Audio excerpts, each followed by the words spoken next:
from this start, there could be lots of ideas, but when you became solution focused, that sort of that became more. We were more on the same. We stayed on the same track and developed this wonderful new thing that we discovered.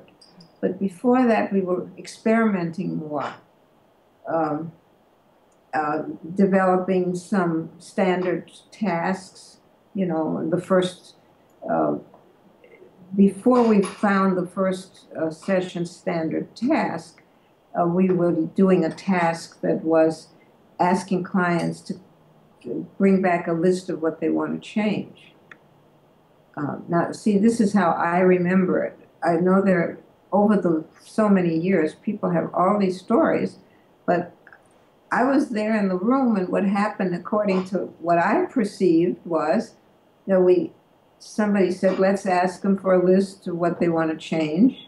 And somebody said, and Elam said, I said it, and I don't remember, somebody else said it, doesn't matter who said it. Somebody said, why do we always ask them what they want to change? Let's ask them what they don't want to change. It was, oh, that's a good idea. Because anything went, it was behind the mirror. We were very irreverent, which later on I didn't feel good about. We would joke, we would say things about the clients, isn't she a awful woman or something like this, you know, which we thought at the time was useful to give us ideas, but I don't know.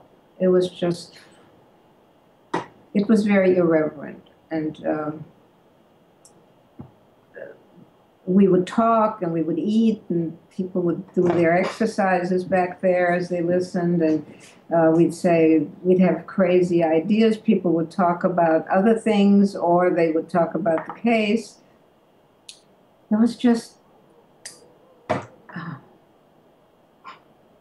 anything went, and any idea anybody threw out, let's try this, let's try that. It would be discussed back there and say, well, that's okay. No, let's not do that. Let's try that. And as I said, the paper, Insu students knew the I Ching, and we didn't know any, so they would bring a board of the I Ching. Let's throw the I Ching, and we don't know what to do. Let's do that. Okay.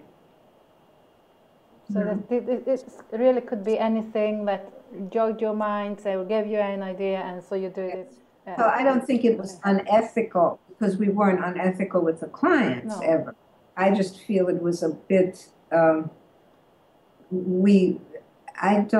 if you talk disrespectfully about clients, it affects your thinking about them a little bit, you know, and later on I would feel, especially since we were so positively oriented, resource oriented and positive, that sort of, I felt that had to change later on. And I think it changed at BFDC too. I certainly changed it at ICF.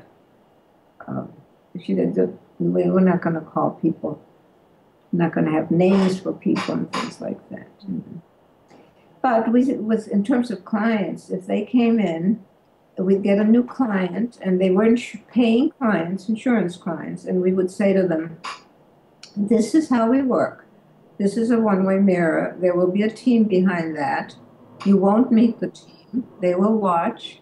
They might call in questions, and we will ask those questions. Then we'll take a break and so forth. If somebody's, and you will be videotaped. There's a written permission slip for us to videotape you, and we use these sessions for training and educational purposes. And if somebody said, no, I'm sorry, I don't want to be videotaped, we referred them somewhere else. We wouldn't even see the case. Which I can't imagine doing today in our mental health world here, where every case is precious. So much competition for cases now, you know, here in the United States.